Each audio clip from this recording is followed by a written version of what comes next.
नमस्कार दोस्तों, मैं आपका अपने चैनल HVS स्टडीज़ में स्वागत करता हूं। इस वीडियो में आपके लिए 3 जुलाई 2022 का करंट अफेयर लेकर आ गया हूं, जिसमें हम बात करेंगे स्टैटिक जीके और रिलेटेड करंट अफेयर के रिवीजन की। अगर आप इस चैनल पर पहली बार आए हो तो आपसे अनुरोध है, चैनल को सब्सक्राइब कर लीजिएगा। वीडियो अच्छी लगे तो वीडियो लाइक करके ज़रूर जाइएगा। लास्ट में आपके लिए क्विज़ रखा है, उस क्विज़ को ज़रूर सॉल्व कीजिएगा। चलिए बात करते हैं लास्ट डे के क्विज़ की। लास्ट डे आपसे क्वेश्चन पूछा गया था, which state government bags first prize in national MSME award 2022। तो आप सभी ने आंसर दिया था उड़ीसा। उड़ीसा के द्वारा MSME अवार्ड को, नेशनल MSME अवार्ड को 2022 का जीत लिया गया। आपने सभी ने सही आंसर दिया था और डिटेल में दिया था।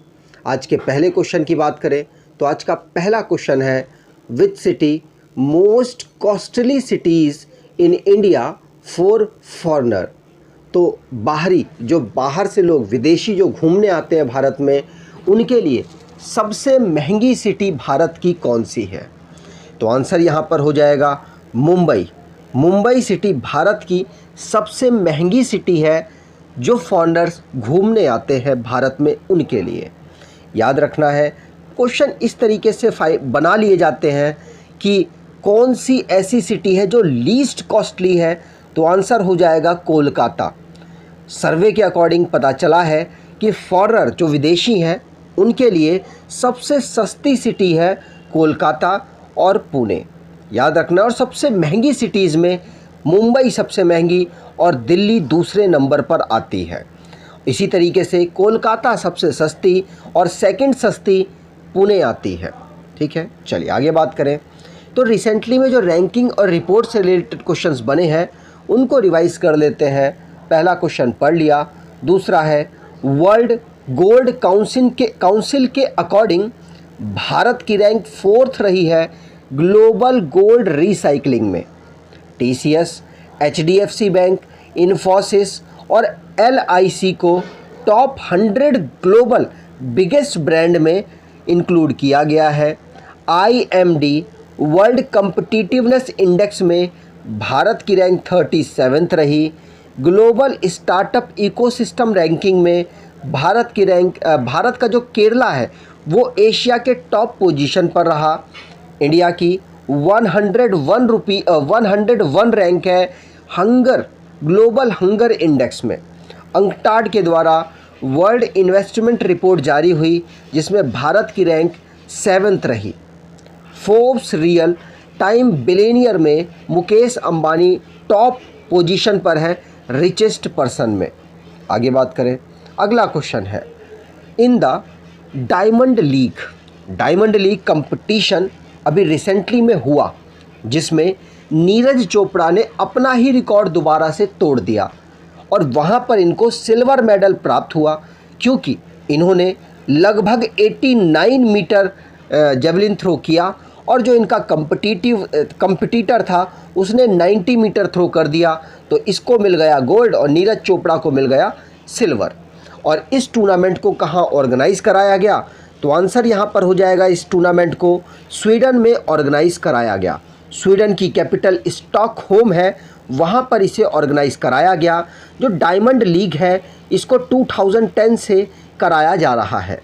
जेवलिन थ्रो में नीरज चोपड़ा ने अपने लास्ट टाइम का रिकॉर्ड 89.30 इनका रिकॉर्ड था, अब इन्होंने इसको रिकॉर्ड को तोड़ दिया है। 89.90 मीटर का थ्रो इन्होंने कर दिया है। और इनका जो कॉम्पिटिटर था एंडरसन पीटर्स, जो कि 90.31 मीटर की थ्रो करके गोल्ड मेडल यहाँ पर प्राप्त कर गया। याद रखिएगा, डायमंड लीग को स्टॉकहोम में ऑर्गेनाइज कराया गया जो कि स्वीडन की कैपिटल है। आगे बात करें तो रिसेंटली में जो स्पोर्ट्स से रिलेटेड क्वेश्चंस बने हैं उनको रिवाइज कर लेते हैं। पहला क्वेश्चन पढ़ लिया। दूसरा है, अडानी स्पोर्ट्स लाइन जिसने जो स्पॉन्सर करेगी भारतीय ओलंपिक एसोसिएशन को। नोवाक जोकोविच पहले प्लेयर ऐसे बने हैं जिन्होंने 80 मैच जीत लिए सारे ग्रैंड स्लैम में मिलाकर, मतलब 4 ग्रैंड स्लैम होते हैं टेनिस के, उन चारों में मिलाकर 80 मैचेस कोई ऐसा प्लेयर जीता है तो वो आंसर हो जाएगा नोवाक जोकोविच, जो कि सर्बिया से बिलोंग करते हैं। धनलक्ष्मी शेखर धनलक्ष्मी इनका पूरा नाम है, तमिलनाडु से ये बिलोंग करती हैं और थर्ड फास्टेस्ट इंडियन वुमेन बनी है 200 मीटर की रेस में। रणजी ट्रॉफी मध्य प्रदेश के द्वारा पहली बार जीती गई। साइक्लिस्ट रोनाल्डो सिंह है, मणिपुर से बिलोंग करते हैं और इन्होंने एशियन चैम्पियनशिप में भारत के लिए सिल्वर मेडल जिताया है। इंडिया ने 104 रैंक प्राप्त की है फीफा रैंकिंग में। और स्काल जंग रिंगजिन जो कि इंडियन माउंटेनियर है, माउंट अन्नापूर्णा पीक पर इन्होंने चढ़ाई की है ये पहले इंडियन बने हैं। सुनील छेत्री फुटबॉल के कैप्टन है, फुटबॉल टीम के भारतीय टीम के कैप्टन है और 5th हाईएस्ट गोल स्कोरर ये बन गए हैं। रेडबुल के ड्राइवर और नीदरलैंड से बिलोंग करते हैं मैक्स वर्स्टप्पन, जिन्होंने कनाडियन ग्रैंड प्रिक्स को जीत लिया। आगे बात करें, अगर आप एसएससी एमटेस एग्ज़ाम की तैयारी कर रहे हैं तो आप एक्सपेक्टेड क्वेश्चंस की सीरीज़ अगर ढूंढना चाहते हैं तो आप यहाँ पर अपनी ढूंढने वाली उस प्रवृत्ति को रोक सकते हैं और 1000 बेस्ट क्वेश्चन का कलेक्शन आपको यहाँ पर दिया जा रहा है। डिस्क्रिप्शन बॉक्स में लिंक है, वहाँ से आप इसे परचेज़ कर सकते हैं और बाद में पेपर देने के बाद आप ज़रूर बोलेंगे कि इसने आपकी बहुत मदद की, तो आप इसे परचेज़ करना चाहें तो आप परचेज़ कर सकते हैं, आपको बेनिफिट एग्ज़ाम में देगी। आगे बात करें, अगला क्वेश्चन है who is named as next chairman of GAIL. तो गैस अथॉरिटी ऑफ इंडिया के अगले अध्यक्ष के रूप में किसे नामित किया गया? तो आंसर यहाँ पर हो जाएगा, इनका नाम है संदीप कुमार गुप्ता, जो आजकल की ये कहना नहीं चाहिए, आप याद करने की कोशिश कीजिएगा। संदीप कुमार गुप्ता गैस के गेल के ये बन गए हैं अगले चेयरमैन। इन्होंने मनोज जैन की जगह ली है। याद रखिएगा, गेल का हेडक्वार्टर है न्यू दिल्ली में। गेल को फाउंड किया गया था 1984 में, याद रखना है। आगे बात करते हैं, तो यहाँ पर आप अपॉइंटमेंट को रिवाइज कर सकते हैं। जैसे पहला क्वेश्चन पढ़ लिया, दूसरा है मुकेश अंबानी ने रिज़ाइन कर दिया जियो के चेयरमैन के पद से, अब अपने बड़े सुपुत्र आकाश अंबानी को यहाँ पर बिठा दिया है। IWF इंटरनेशनल वेटलिफ्टिंग फेडरेशन में मोहम्मद जलूद, जो कि इराक से बिलोंग करते हैं, इनको प्रेसिडेंट बनाया गया। नितिन गुप्ता जी अगले चेयरमैन बन गए हैं CBDT के। सामंत कुमार गोयल चीफ बने हैं रॉ के, रीअपॉइंटमेंट है इनका। तपन कुमार डेका इंटेलिजेंस ब्यूरो के डायरेक्टर बने हैं। परमेश्वर अय्यर CEO बने हैं नीति आयोग के। अनिल खन्ना जी एक्टिंग प्रेसिडेंट बने हैं इंडियन ओलंपिक एसोसिएशन की। SS मुंद्रा साहब BSE के चेयरमैन बने हैं बॉम्बे स्टॉक एक्सचेंज के। दिनकर गुप्ता जी डायरेक्टर जनरल बने हैं NIA के। आगे बात करें, अगला क्वेश्चन है international day of cooperatives observed on. तो अंतर्राष्ट्रीय सहकारिता दिवस कब मनाया जाता है?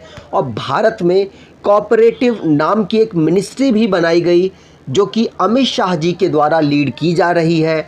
अमित शाह जी हमारे इस समय पर होम मिनिस्टर हैं। आपको बता दूं, इंटरनेशनल डे ऑफ कोऑपरेटिव्स को 2 जुलाई को ऑब्ज़र्व किया गया।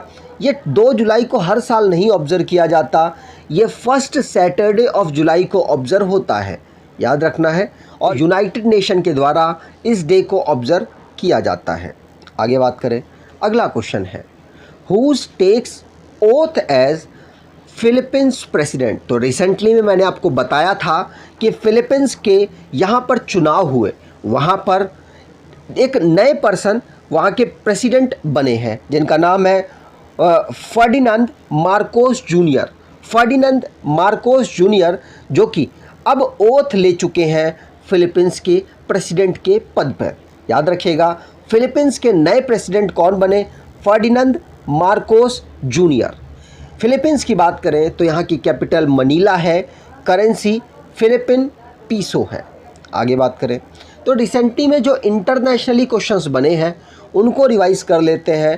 पहला क्वेश्चन पढ़ लिया। दूसरा है यूके ने भारत के 75th स्कॉलरशिप भारतीय स्टूडेंट को दी है। क्यों दी है? 75th ईयर ऑफ इंडिपेंडेंस के उपलक्ष्य में ब्रिक्स को ईरान और अर्जेंटीना के द्वारा ज्वाइन करने की चेष्टा की गई है और इसमें सपोर्ट में चाइना, रशिया भी है और ऑलमोस्ट सारे ही देश हैं। तो ये दोनों देश अब ब्रिक्स को ज्वाइन करेंगे। टोगो और गाबोन कॉमनवेल्थ एसोसिएशन के मेंबर बनेंगे। टोटल कॉमनवेल्थ एसोसिएशन में 56 मेंबर हो चुके हैं। ये दोनों इम्पॉर्टेंट इसलिए है क्योंकि ये कभी भी ब्रिटेन की कॉलोनीज़ नहीं रहे, उसके बावजूद भी इन्होंने कॉमनवेल्थ एसोसिएशन को ज्वाइन करने की इच्छा जताई थी। साउथ कोरिया जिसने नूरी रॉकेट का यूज़ करके पहली सैटेलाइट को लॉन्च किया।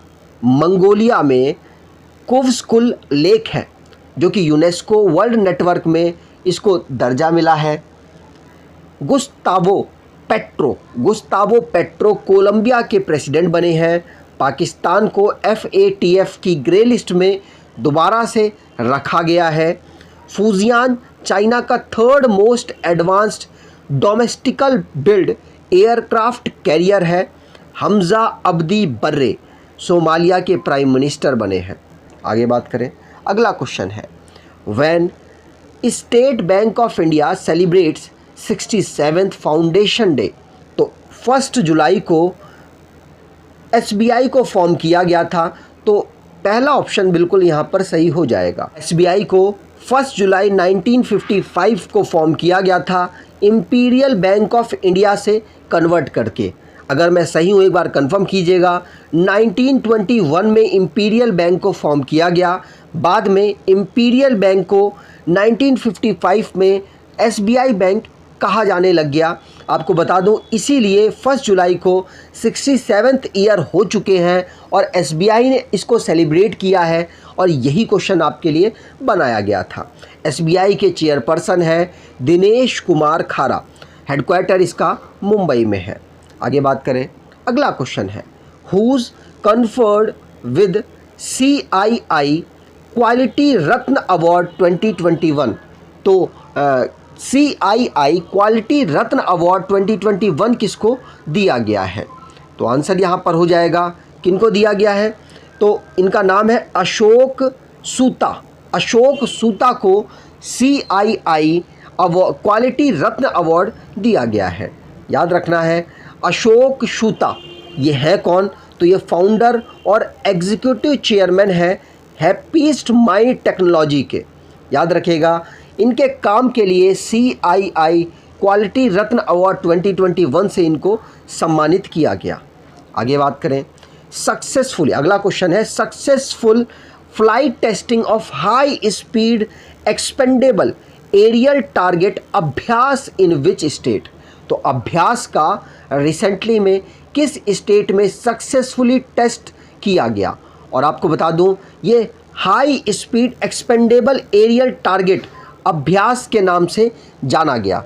तो आंसर यहाँ पर हो जाएगा अभ्यास का सफल उड़ान परीक्षण किया गया कहाँ पर? उड़ीसा में।